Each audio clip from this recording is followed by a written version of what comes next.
وہ موسم بہار کی ایک حبس زدہ رات تھی۔ اس سال ساون ایک نئے انداز سے جلوہ گر ہوا تھا۔ ویسے تو یہ ایک ایسا مہینہ ہے جو اپنی جلوہ نمائی کے ایک سے بڑھ کر ایک ڈھنگ رکھتا ہے اور اس کا ہر روپ منفرد محسوس ہوتا ہے، لیکن اس سال اس کا موڈ اور مزاج بالکل مختلف دکھائی دیتا تھا۔ گزشتہ 10 روز سے بارش ہو رہی تھی اور موسم کے تیور بڑے دل جلانے والے تھے۔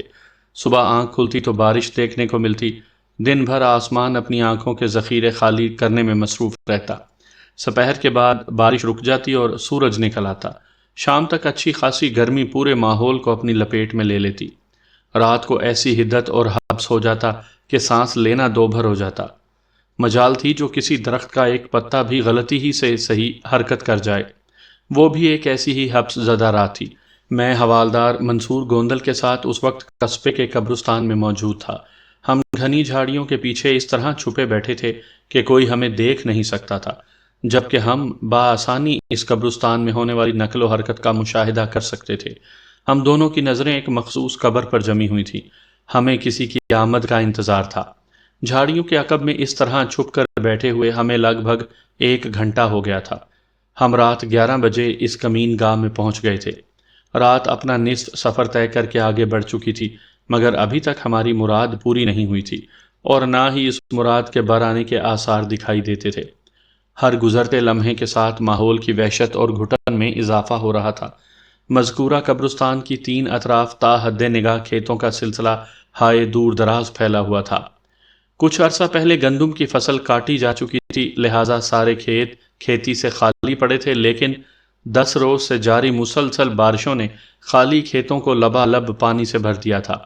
اگر زمین پر پانی کھڑا ہو اور کچھ دیر کے لیے سورج کی کرنیں اس پانی کی سطح سے ان اطاف کھلیں تو گرمی اور حبس کی قیامت خیزی میں کئی گنا اضافہ ہو جاتا ہے۔ موسم کی شدت اور حدت تو رہی ایک طرف، اچھل پھدک کر فاصلہ طے کرنے والی خدائی مخلوق نے سماعت کا جسمانی ریمانڈ الگ سے لے رکھا تھا۔ پانی سے بھرے کھیتوں میں ان دنوں مینڈکوں کی افرات نظر آ رہی تھی۔ دن کے شور شرابے میں ان کی گلوکاری سماعت کو زیادہ متاثر نہیں کرتی تھی، لیکن اس وقت نصف شب کو ان مینڈکوں کا عین غین اور فے کاف پر مشتمل پکا راگ سن کر طبیعت مقدر ہو رہی تھی۔ گزشتہ 1 گھنٹے سے اسی کیفیت کے قیام نے مجھے اور میرے اعصاب کو بری طرح متاثر کر دیا تھا۔ مجھ پر جھنجھلاہٹ سوار ہونے لگی تھی اور یہ کوئی اچھی علامت نہیں تھی۔ اس سے پہلے کہ میں وہ چوکیداری ترک کر کے واپسی کی راہ اختیار کرتا، حوالدار منصور گوندل نے بڑے اضطراری انداز میں میرا ہاتھ دبایا۔ پھر اسی کی سرگوشی نے بڑے سنسنی خیز تاثر کے ساتھ میری سماعت تک رسائی حاصل کی۔ ملک صاحب، وہ آ رہی ہے۔ کہاں؟ کدھر ہے؟ میں نے جواباً سرگوشی میں استفسار کیا۔ وہ، حوالدار نے ایک جانب اشارہ کیا۔ ادھر دیکھیں جناب، اور میں ادھر دیکھنے لگا۔ 4 اگست کی صبح میں حسب معمول تیار ہو کر تھانے پہنچا تو مجھے بتایا گیا کہ کوئی حاجی مجھ سے ملنے کے لیے بے چین ہے۔ میں نے اطلاع دینے والے کانسٹیبل سے دریافت کیا، تم کس حاجی کی بات کر رہے ہو؟ حاجی کریم جناب، کانسٹیبل نے وضاحت کرتے ہوئے بتایا۔ گورکن حاجی کریم۔ اوہ! میں نے ایک گہری سانس خارج کی اور کہا، ٹھیک ہے، تم اسے میرے پاس بھیج دو۔ کانسٹیبل یس سر کہتے ہوئے میرے کمرے سے نکل گیا۔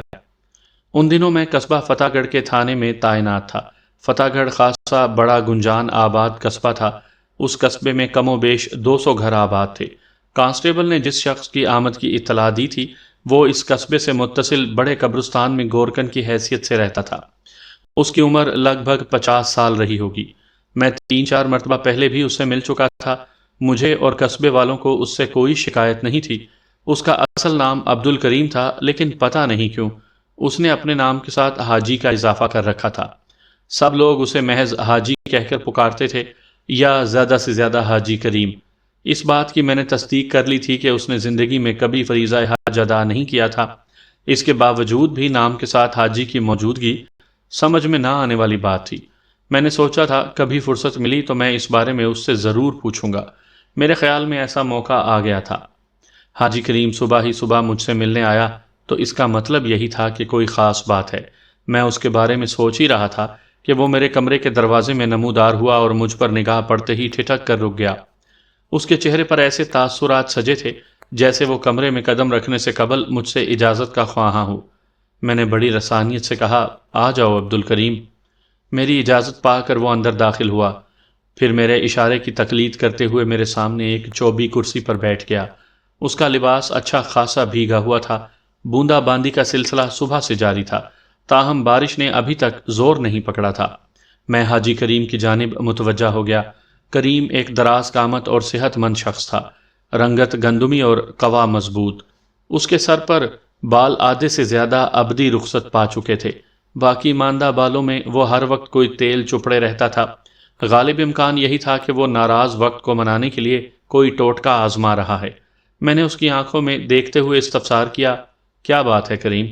مجھے پتا چلا ہے کہ تم مجھ سے ملنے کے لیے بہت بےتاب ہو۔ جی تھانے دار صاحب، وہ بے حد محتاط انداز میں گویا ہوا، پھر چوکنی نظر سے میرے دروازے کی طرف دیکھتے ہوئے بولا، بات ہی کچھ ایسی ہے جناب کہ صبح صبح مجھے آپ کے پاس آنا پڑا۔ میں نے پلک جھپکتے میں محسوس کر لیا کہ وہ تنہائی میں مجھ سے بات کرنے کا خواہش مند ہے، کوئی ایسی بات جو سنسنی سے بھرپور ہوگی۔ میں نے اس کی کیفیت کے پیش نظر بآواز بلند پکارا، مراد علی۔ اگلے ہی لمحے کانسٹیبل مراد علی میرے سامنے حاضر تھا۔ میں نے تحکمانہ انداز میں اس سے کہا، دیکھو مراد، جب تک حاجی کریم میرے پاس بیٹھا ہے خیال رکھنا کوئی کمرے میں نہ آئے۔ میری بات سمجھ گئے نا؟ Okay sir. کانسٹیبل نے مجھے سلوٹ مارا اور واپس مڑ گیا۔ مراد علی کے جانے کے بعد میں کریم کی جانب متوجہ ہو گیا اور ٹھہرے ہوئے لہجے میں کہا، اب تم پورے اطمینان سے بات کر سکتے ہو۔ میں محسوس کر رہا ہوں تم کوئی سنگین خبر لے کر میرے پاس آئے ہو۔ آپ کا اندازہ بالکل درست ہے جناب، وہ متذبذب نظر سے مجھے دیکھتے ہوئے بولا۔ ابھی تک میں سمجھ نہیں پایا ہوں جو کچھ میں نے دیکھا ہے وہ میری نگاہ کا دھوکہ ہے یا واقعی کوئی پر اسرار چکر شروع ہونے والا ہے۔ اس کی باتیں الجھانے والی تھیں۔ میں نے تسلی دینے والے انداز میں کہا، کریم تم اپنے مشاہدے کو منوعن میرے سامنے بیان کر دو، میں خود فیصلہ کر لوں گا کہ حقیقت کیا ہے۔ میں پوری توجہ سے تمہاری بات سن رہا ہوں۔ پتہ نہیں آپ کو میری بات کا یقین بھی آئے گا یا نہیں۔ تم ان چکروں میں اپنے ذہن کو نہ تھکاؤ، میں نے حوصلہ بڑھانے والے انداز میں کہا۔ تم صرف میری ہدایت پر عمل کرو، باقی سارے معاملات مجھ پر چھوڑ دو۔ شاباش، بتاؤ تم نے کیا دیکھا ہے؟ اس نے تھوک نگل کر اپنے خشک حلق کو تر کیا، پھر چند لمحے کی خاموشی اختیار کر کے وہ اپنے بکھرے ہوئے خیالات کو مجتمع کرتا رہا۔ اس کے بعد سہمے ہوئے لہجے میں بولا، تھانے دار صاحب، پچھلی رات بڑی گرمی اور گھٹن تھی، کمرے میں سونا بہت مشکل ہو رہا تھا۔ حالانکہ میں نے کھڑکی اور پورا دروازہ کھول رکھا تھا، لیکن ایسا لگتا تھا دم گھٹ کر رہ جائے گا۔ ذرا سی بھی ہوا ہوتی تو وہ کمرے میں پہنچتی نہ۔ بہرحال میں نے کمرے سے باہر رات گزارنے کا فیصلہ کیا۔ وہ لمحہ بھر کو سانس لینے کے لیے متوقف ہوا، پھر اضافہ کرتے ہوئے بتانے لگا، پچھلی ایک دو راتوں میں پھر بھی تھوڑی بہت ہوا چل رہی تھی، لیکن گزشتہ رات تو برا ہی حال تھا۔ میں نے اپنی چارپائی اپنے کمرے سے باہر نکال کر کھلے میں بچھا لی اور اس پر لیٹ گیا۔ حالانکہ مجھے یہ بھی پتا تھا کہ اس سال بارش نے چوروں والا طریقہ پکڑا ہوا ہے، رات کے آخری پہر چپکے سے شروع ہو جاتی ہے۔ میں نے سوچا کوئی بات نہیں، جو 2-4 گھنٹے سونے کو مل جائیں وہی غنیمت ہیں۔ جب بارش شروع ہوگی تو چارپائی کو کمرے میں لے آؤں گا۔ یہاں تک بتانے کے بعد وہ چند لمحات کے لیے رکا اور مجھے ایسی نظروں سے دیکھنے لگا جیسے یہ اندازہ لگانے کی کوشش کر رہا ہو کہ میں اس کی بات کا یقین کر رہا ہوں یا نہیں۔ سچی بات تو یہ ہے کہ ابھی تک اس نے ایسا کچھ نہیں کہا تھا جسے میں شک و شبے کی نظر سے دیکھتا۔ مجھے سنجیدگی سے اپنی جانب متوجہ پایا تو وہ اپنے بیان کو آگے بڑھاتے ہوئے بولا، تھانے دار صاحب، رات کے آخری پہر میں نے ایک عجیب منظر دیکھا۔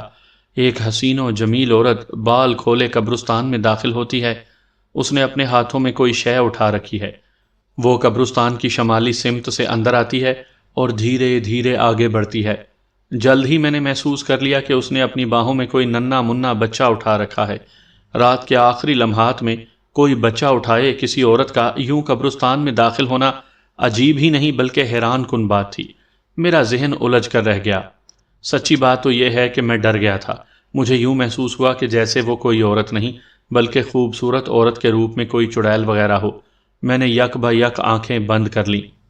وہ تھوڑی دیر کے لیے متوقف ہوا، ایک جھرجھری لی، پھر سلسلہ کلام کو آگے بڑھاتے ہوئے بولا، چند لمحات کے بعد میں نے جب آنکھیں کھولیں تو اس خوبصورت عورت کو ایک قبر کے پاس کھڑے دیکھا۔ اب اس کی پیٹھ میری جانب تھی۔ میں نے ہمت کی اور اسے دیکھنے لگا۔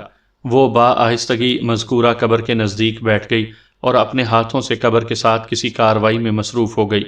بچے کو اس نے زمین پر رکھ دیا تھا۔ اس بات نے مجھے اور بھی حیرت میں ڈال دیا۔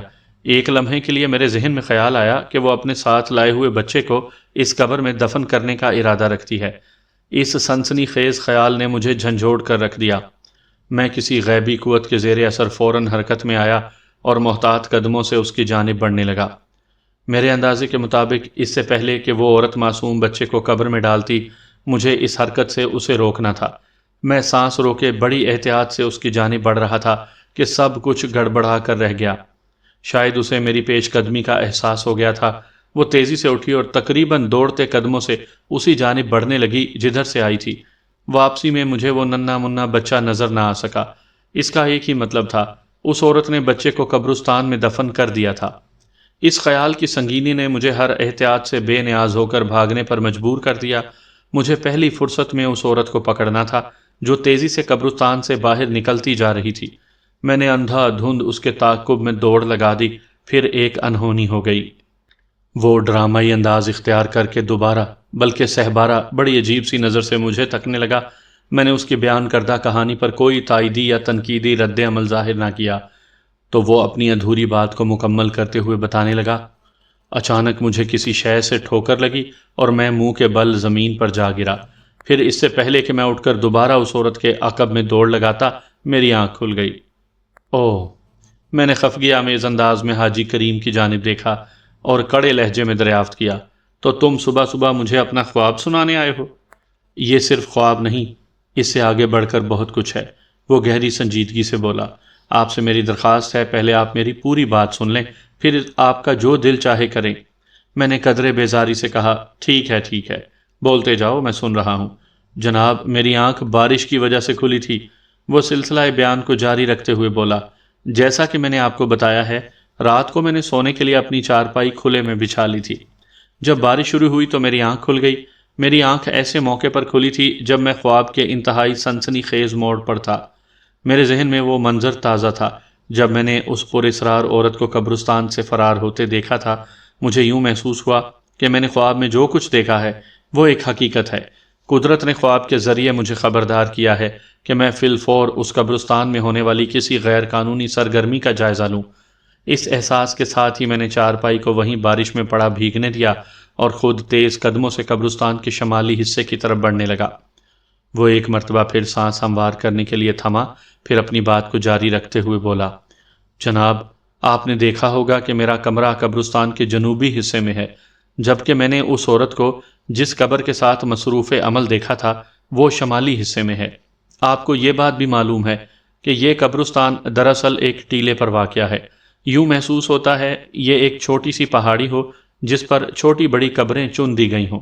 میرے کمرے میں بیٹھ کر قبرستان کی شمالی قبروں کو دیکھنا ممکن نہیں، کیونکہ یہ ٹیلہ درمیان سے اتنا بلند ہے کہ جنوب میں کھڑے ہوں تو شمال میں نظر نہیں جاتی، مگر خواب میں یہ نشیب و فراز بالکل ختم ہو کر رہ گیا تھا۔ میں اپنے کمرے میں رہتے ہوئے اس عورت کو بڑی آسانی سے دیکھ رہا تھا، لیکن آنکھ کھلنے کے بعد جب میں نے باہوش و حواس قبرستان کے شمالی حصے کی طرف بڑھنا شروع کیا تو وہاں موجود قبریں مجھے دکھائی نہیں دے رہی تھیں۔ وہ ایک بار پھر خاموش ہوا۔ میں بڑی دلچسپی سے ہماتن گوش رہا تو اس نے آگے کا احوال بیان کرنا شروع کیا۔ تھوڑی سی کوشش کے بعد میں قبرستان کے شمالی حصے میں پہنچ گیا، لیکن وہاں پر مجھے کسی عورت کے آثار نظر نہ آئے۔ میں نے جہاں تک ممکن تھا نگاہ دوڑا کر اندھیرے میں دیکھنے کی کوشش کر ڈالی، لیکن کچھ حاصل نہ ہوا۔ اس طرف سے مایوس ہونے کے بعد میں تھکے قدموں کے ساتھ اس قبر کی جانب بڑھ گیا جہاں میں نے اس عورت کو کارروائی کرتے دیکھا تھا۔ چند لمحات کے بعد میں مذکورہ قبر پر پہنچ گیا۔ وہ لمحہ بھر کے لیے متوقف ہوا، پھر اضافہ کرتے ہوئے بولا، 15-20 دن پہلے گاؤں کے ایک شخص خیردین کا انتقال ہوا تھا۔ یہ قبر خیردین ہی کی تھی۔ خیردین کے گھر والوں نے ابھی اس کی قبر پختہ نہیں کروائی تھی کہ موسم برسات شروع ہو گیا۔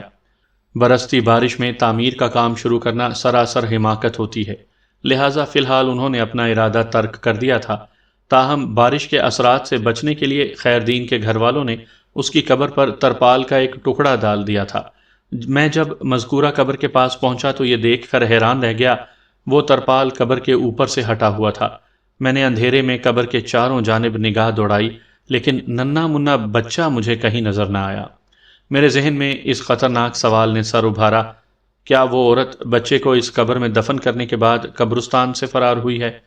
اس نے خاموش ہو کر ایک جھرجھری لی، پھر سلسلہ کلام کو دراز کرتے ہوئے بولا، یہ ایک رونگٹے کھڑے کر دینے والا سوال تھا۔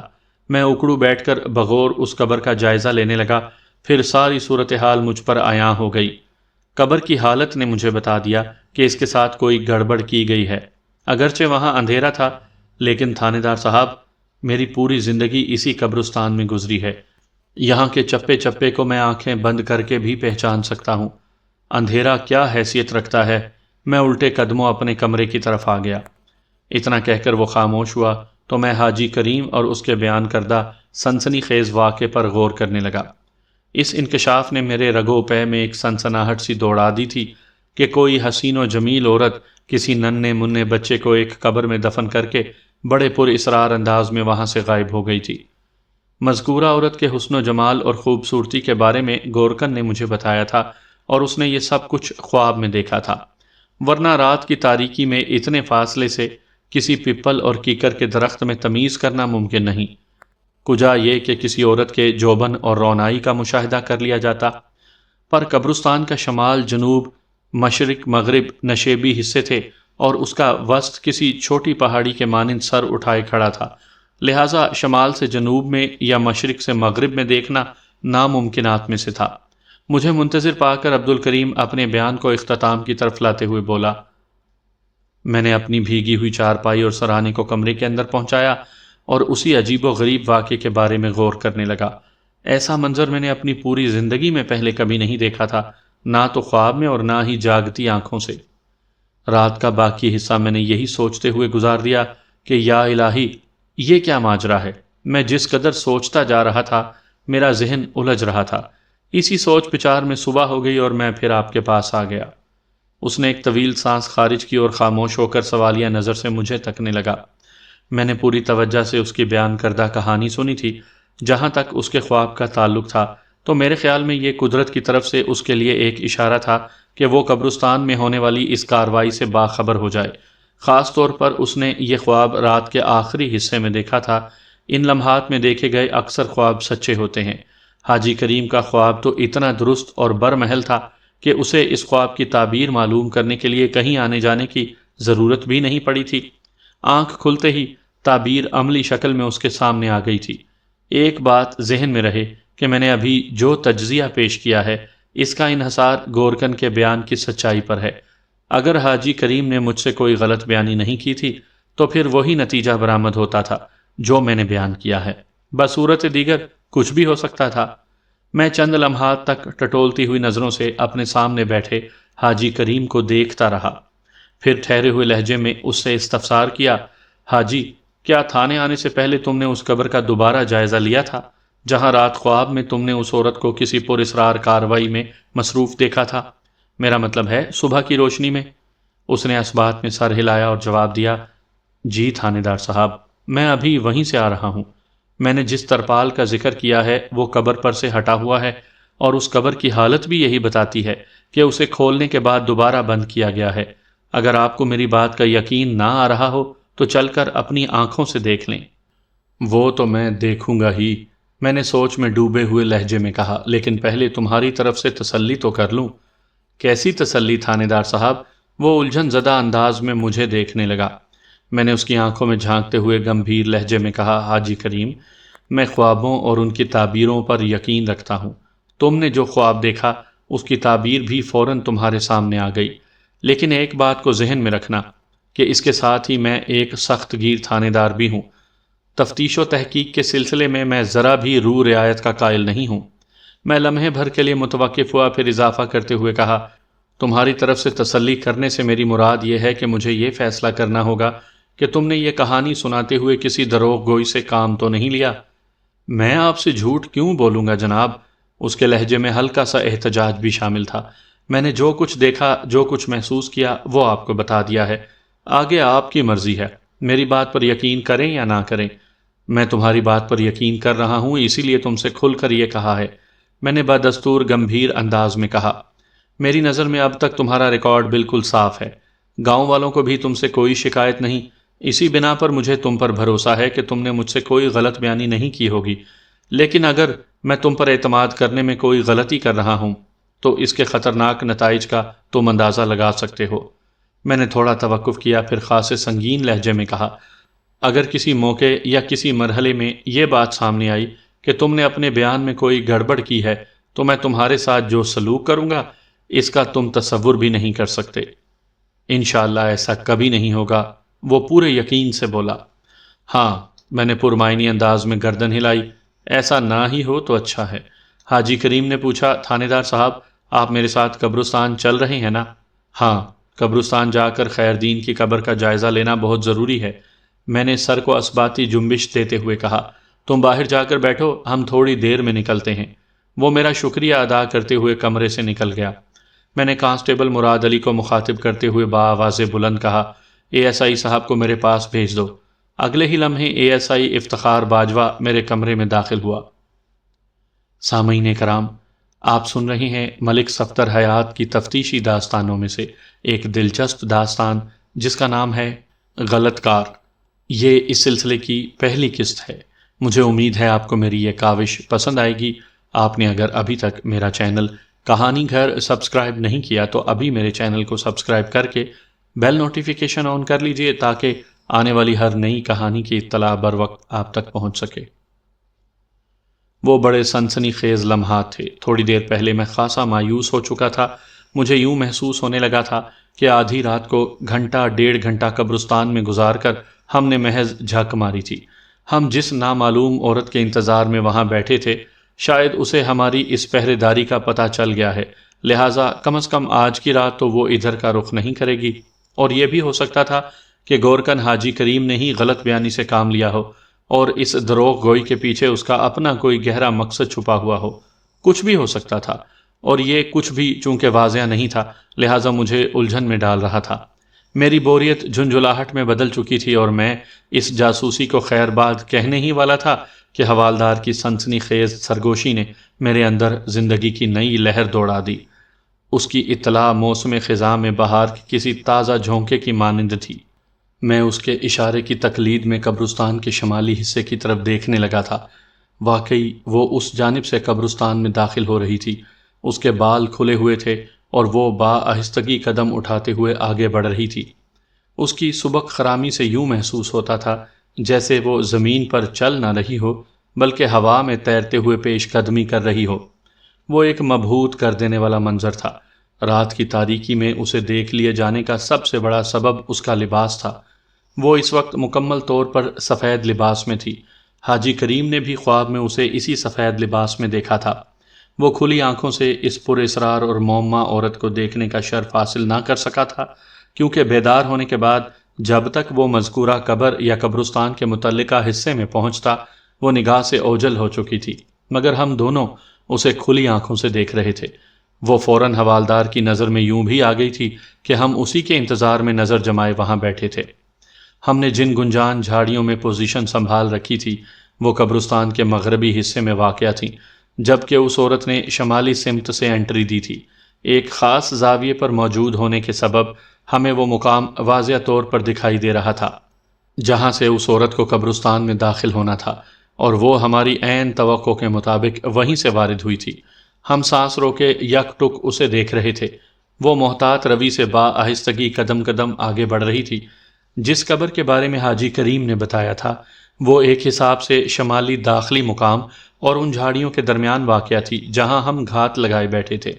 پھر دیکھتے ہی دیکھتے وہ خیر دین کی قبر پر پہنچ گئی۔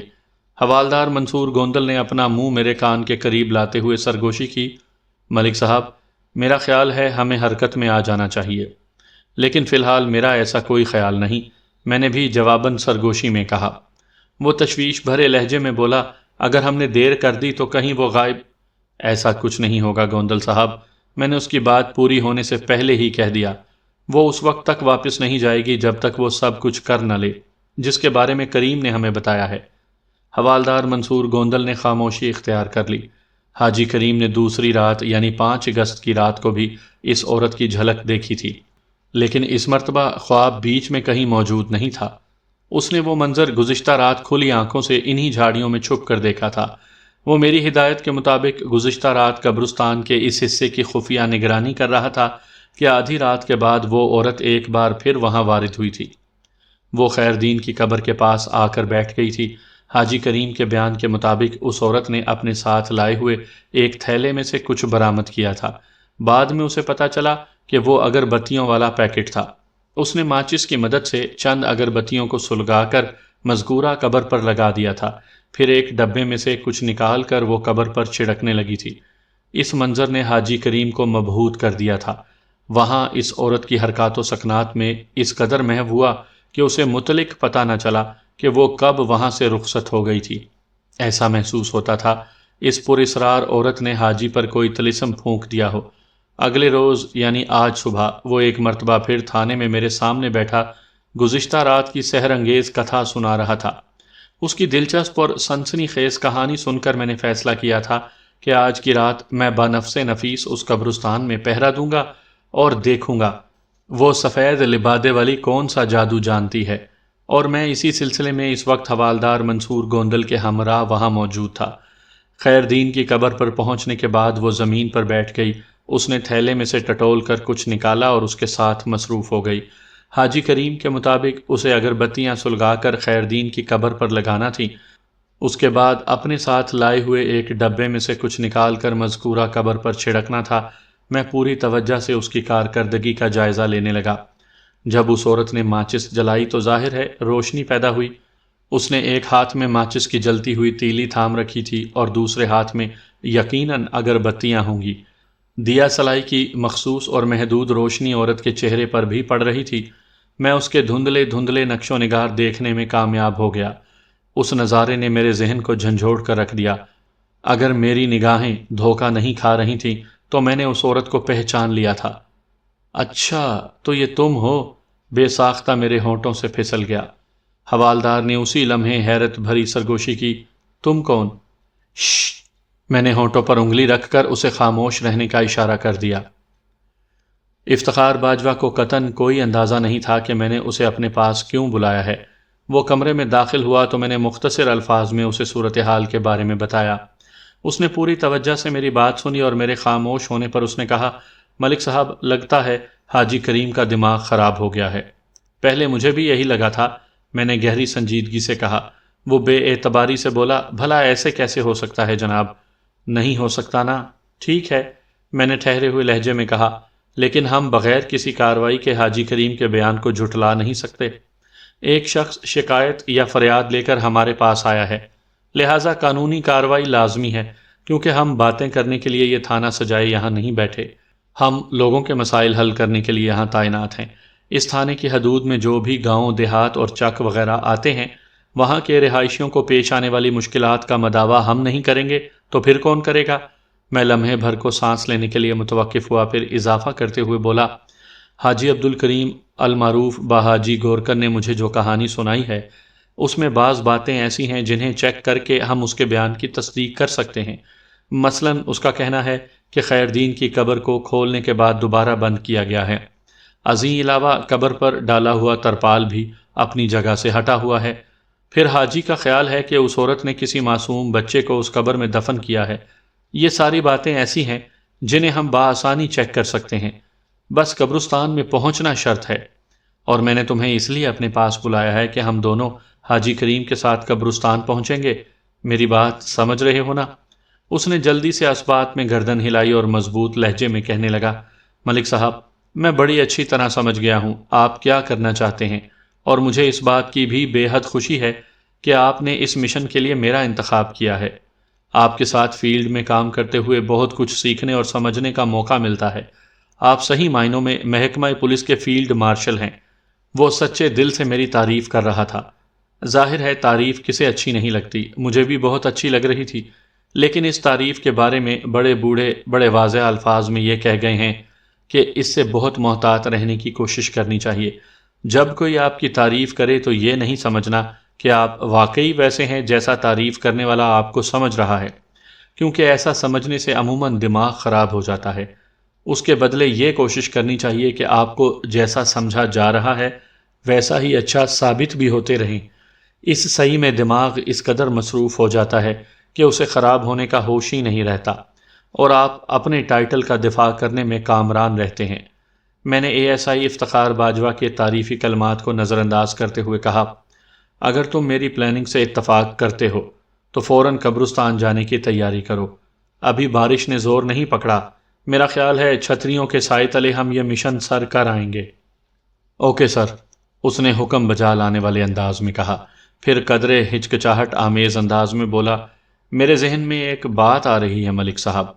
کون سی بات؟ میں نے سوالیہ نظر سے اسے دیکھتے ہوئے پوچھا۔ وہ گہری سنجیدگی سے بولا، قبر کے اندر کا حال جاننے کے لیے ہمیں خیر دین کی قبر کو کھولنا پڑے گا۔ اس نے کہا، ظاہر ہے یہ تو کرنا پڑے گا، میں نے کہا۔ وہ بولا، میرے خیال میں اس کام کے لیے خیر دین کے لواحقین کی اجازت ضروری ہے۔ بالکل ضروری ہے، میں نے تائیدی انداز میں کہا۔ یہ نکتہ میرے ذہن میں بھی ہے۔ مجھے اس بات کی بے حد خوشی ہے کہ تمہاری اپروچ بالکل درست ہے۔ مجھے یقین ہے تم آگے چل کر بہت ترقی کرو گے۔